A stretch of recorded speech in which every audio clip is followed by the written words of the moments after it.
whatever organization you're involved in, whether it's profit or not profit, what's the long-term goal? What's the benefit to the person? It's sales in a way, but sales with the intent to develop the relationship, move everybody forward. Everybody should benefit from the development of the relationship. Hi, everyone. Welcome to Insider Career Conversations, the podcast highlighting unique careers and paths that align to your interests and personal traits. I'm Sylvia Juarez, and I'm an education consultant and first-generation advocate. In this podcast, I usually explore untraditional paths to career and professions. We cover the educational background and the skill set needed in the field. We touch on job descriptions and maybe even the day in the life of a professional. My friends and colleagues break down how to get started and pivot into these very specific careers. Guests in the field will discuss their personal and professional journeys. Components include licensing and continued education. All this balances out with how we make sure that our career and our real lives kind of even out. In ICC's fourth season, we will discuss development and fundraising roles and how they are part of a community and business engagement. This season, I'm really excited to have a very close friend, Molly and I, discussing networking, strategic planning, and ways to connect ideas to different concepts and causes.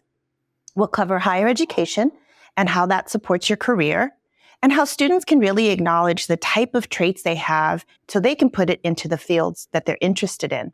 We're going to define development and how it impacts the roles of others. Molly is someone that I not only respect, but I can actually say I really love. She has been someone that I've leaned on as a mom and as a professional. Aside from being great moms, if you ask our kids, they'll probably say something different. We met each other under very unique circumstances, so we'll cover that. But for now, I want to welcome Molly to the show.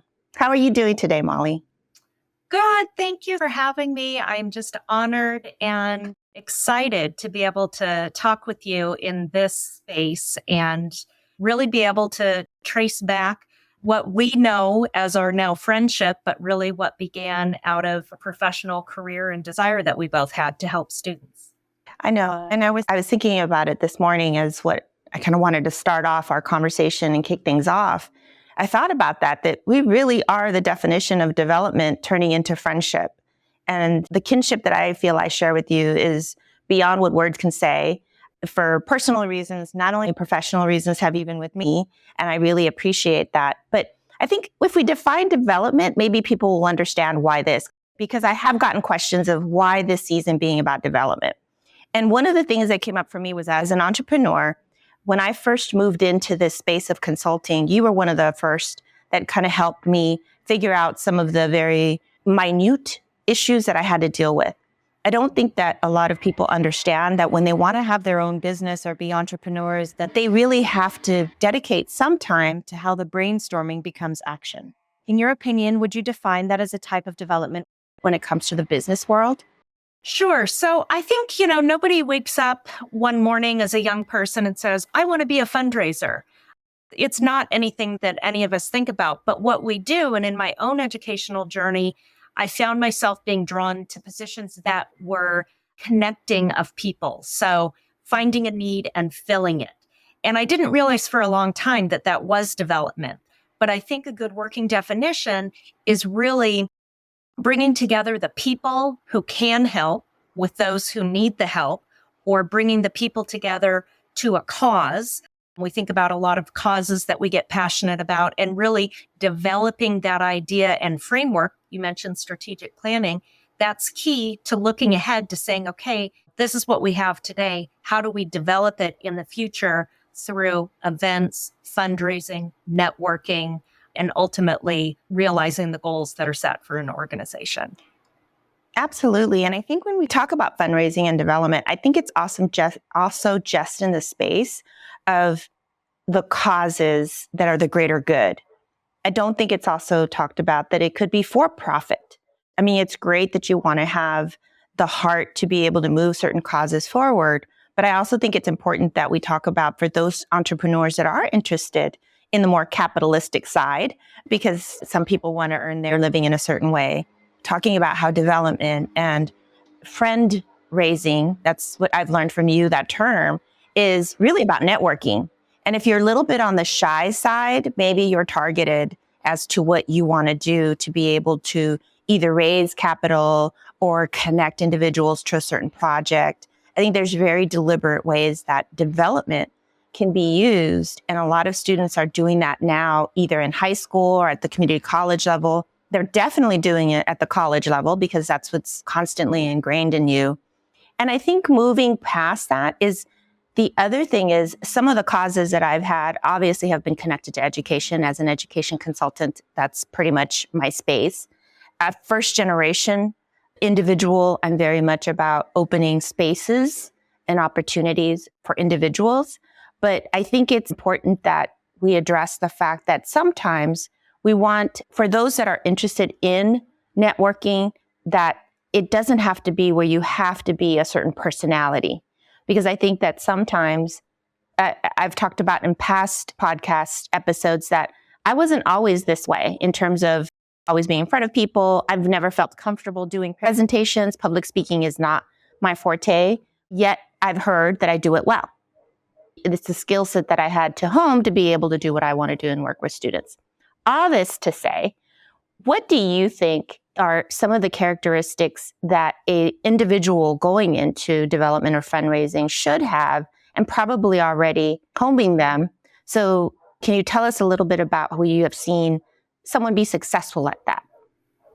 Yeah. And in my own preparation for our discussion today, I was thinking about, well, how did I get here today at age whatever I am, which is not a young person anymore, but maybe a wise person in being able to look back. And I think, again, you mentioned removing barriers for people. Complete transparency, I didn't have a lot of barriers growing up. I had a lot of opportunities. And so now, having gone through that, I think I understand maybe what some of those opportunities are. And then working with somebody like you, how can I help remove the barriers so that people have the opportunities? So, for example, when I graduated from high school and went off to college and had an English and philosophy major, and I thought, well, this is going to be the greatest thing. And people kept saying, but what do you want to do? Don't you want to be a teacher? And I kept saying, no, I don't want to be a teacher. I didn't think that fit my personality. What I've come to realize today, maybe after being a mom for 25 years, is that we're all teachers all the time. Whether you're coaching somebody, whether you're mentoring someone. I mean, I see it all the time in my own kids and young people I work with, these natural leadership abilities that come through. And that sometimes it's not the loudest person in the organization or in the group who is the best teacher. Sometimes it's the person who's been holding back a little bit at looking and having a really good idea to share. So I think, when I think about the skills, there's a place for every type of personality in development. Grant writing, for example, is for somebody with really great writing skills and maybe who doesn't want to be the front person. There are other people who say, you know what, you write the grant, I'll go present it to the CEO of, whatever corporation we're asking money for. There are people who work very well one-on-one together. And so that takes a longer time to build a relationship and a genuine relationship. It can't be false. You can't go into one of these relationships thinking, well, I need to get this connection or this money raised. You have to really think about it, whatever organization you're involved in, whether it's profit or not profit. What's the long-term goal? What's the benefit to the person? Because I think that's the other thing we need to keep in mind.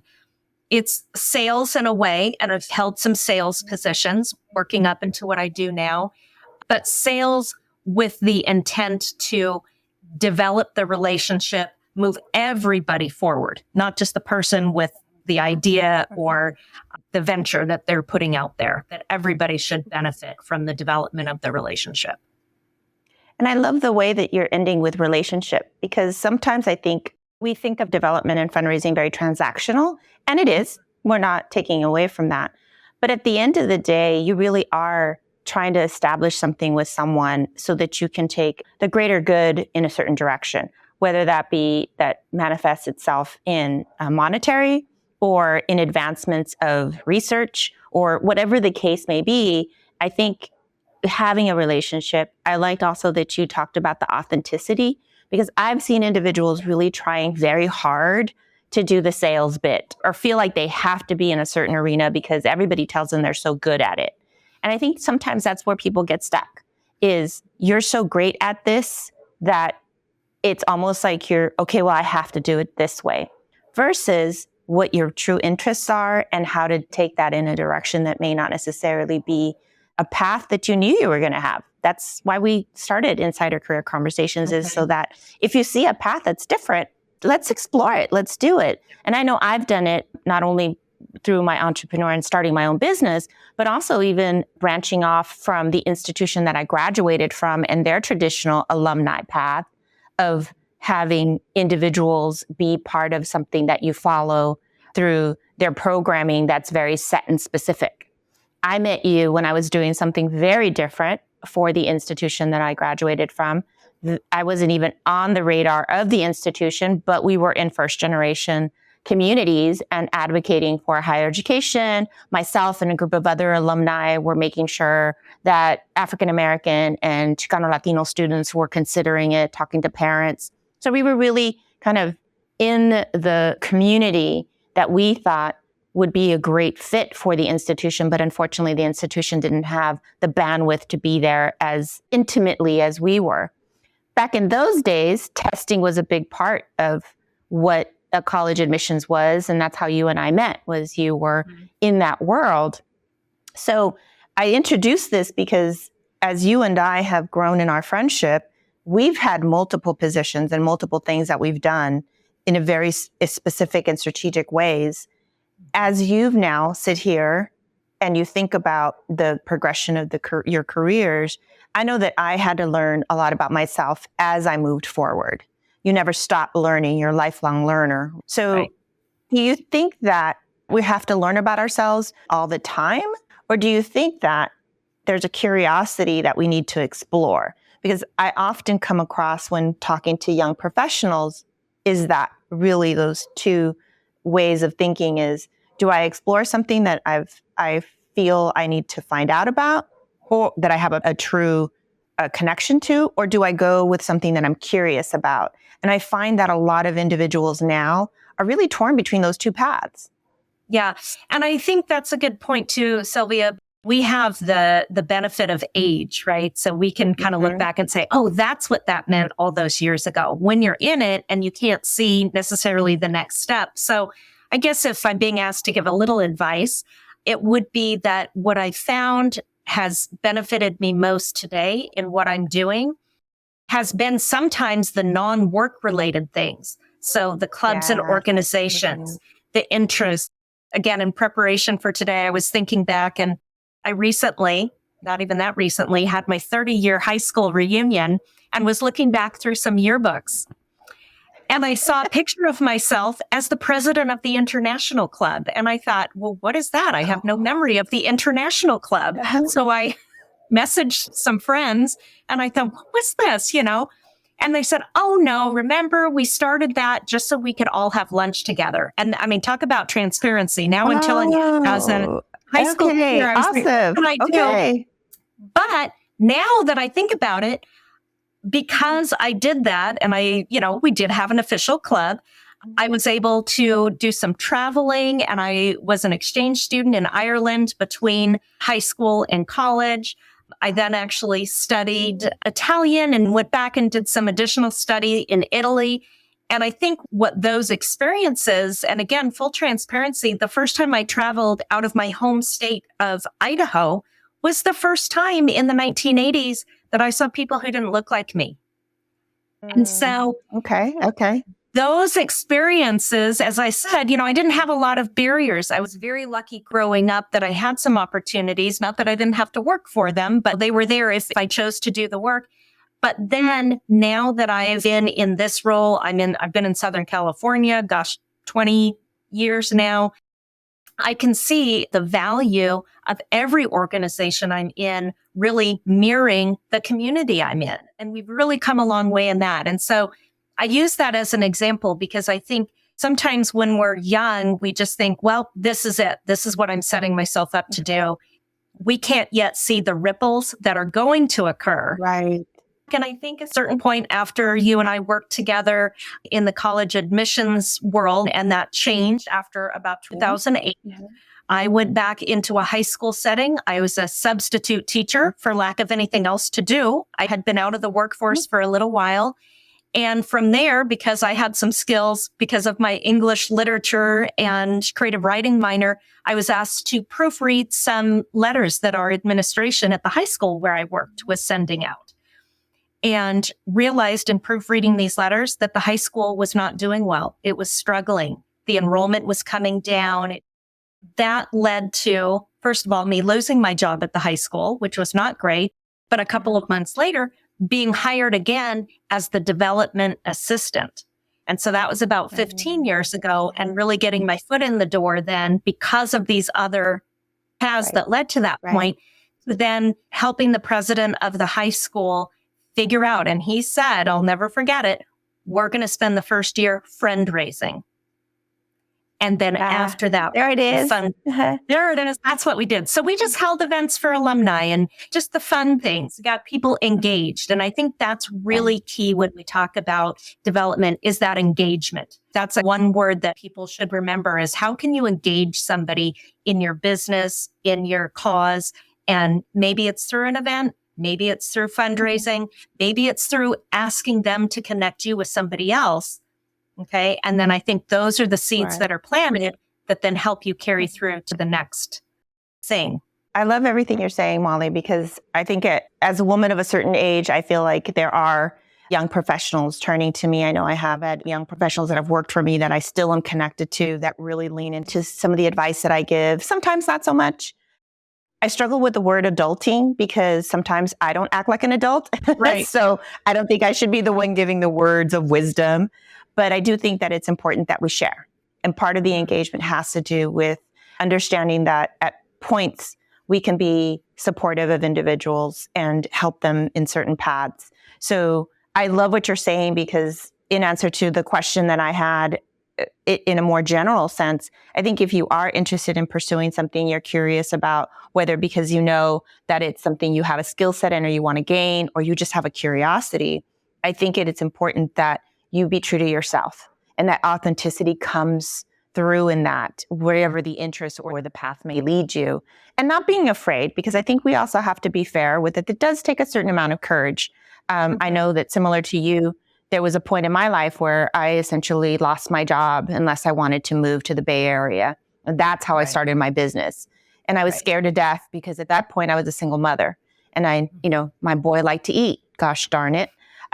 So I knew I needed to think fast. And one of the things that if I look back when you were talking about your high school experience, I had to do that fast thinking during high school for various reasons, because unlike yourself, I was in a community that was very isolated in the sense that we were primarily Mexican, but I was in school settings that were primarily white because I was in the honors classes. Back then they didn't have AP. Yes, there was a long time ago. So I was in the honors classes, and that was dominated more by other races other than Mexican. So I had friends that had different circumstances than I went home to. So I often had to think about, just different things that I could make myself stand out while they were doing certain things during the summers and they were after school doing different things. I had to be creative with the space that I had. I had a very strict father, so I couldn't stay after school for sports or anything. If I wanted to be part of clubs or organizations, I had to do it within the 7 to 3 period of time. So I had to be very strategic about that. And my church, I had to be creative within my faith, which is another realm that I think a lot of individuals should explore, is what their faith also contains for them when it comes to their careers. Because I think as women of faith, I think you and I really carry that as part of our core values.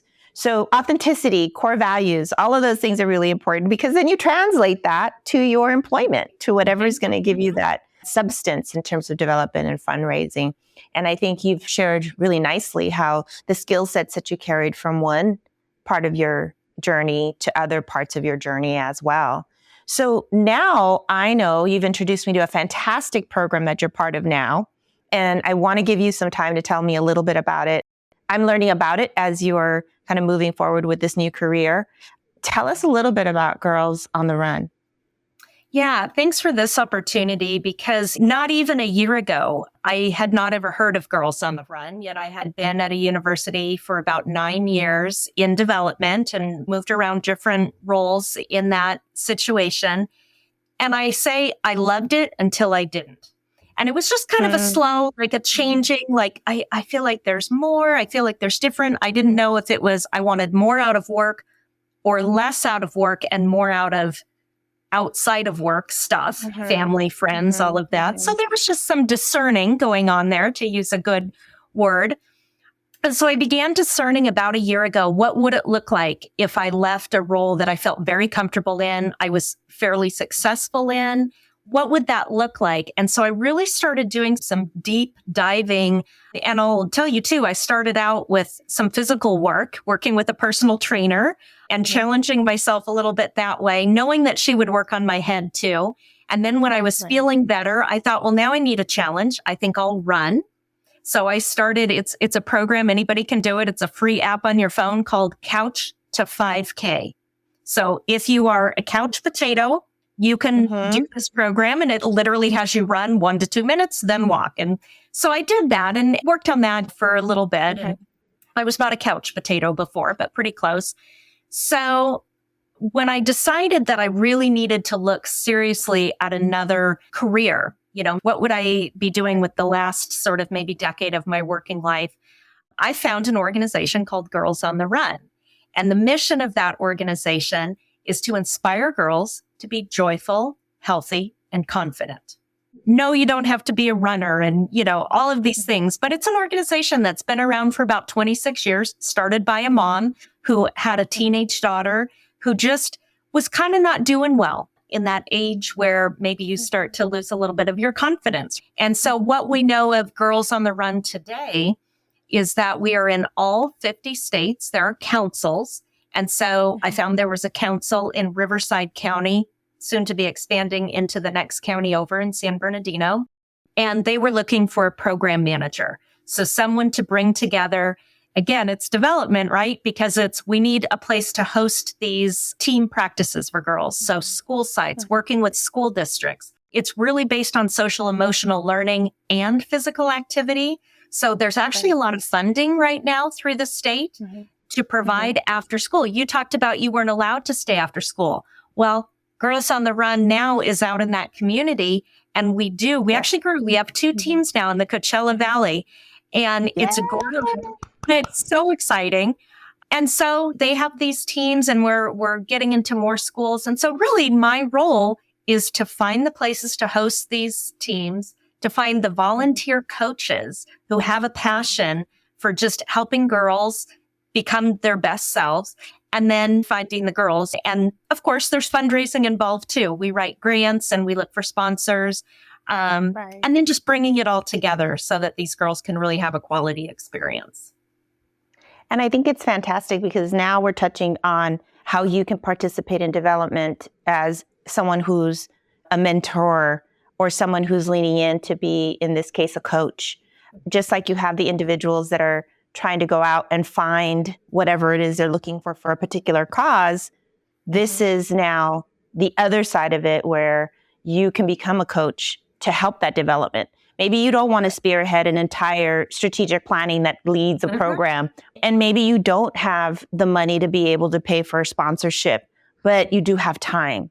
And I think right now with what we're just exiting in terms of this huge world crisis that we had, and going into a different kind of living, as we've all kind of talked about being more authentic, having relationships. Well, what does relationships look like? Some of us work at home, and that's very isolating sometimes.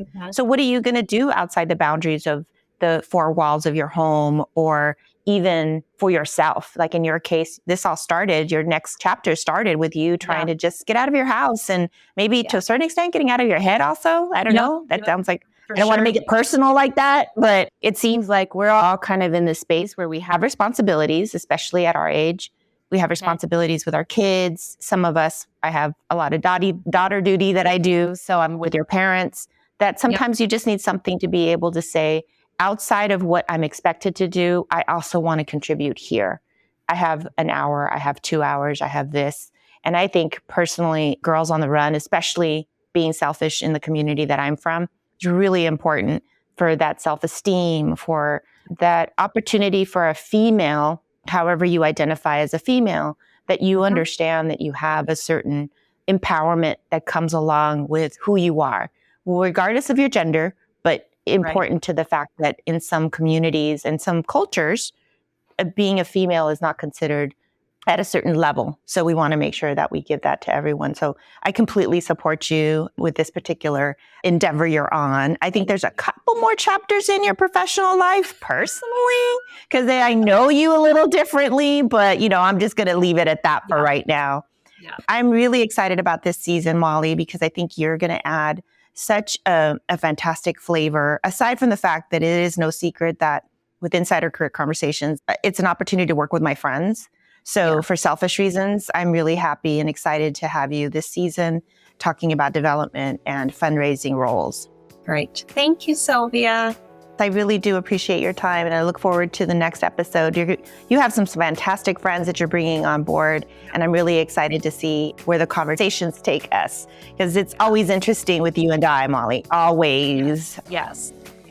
And thank you for the opportunity. Of course. Anything we can do together, I'm there every day. For everyone else, stay tuned for more Insider Career Conversations that showcase career paths within development professions. We appreciate you listening and look forward to the next time. This podcast is brought to you by Juarez Consulting. Learn more at juarezconsultinginc.com or follow us on social media or YouTube at Juarez Consulting.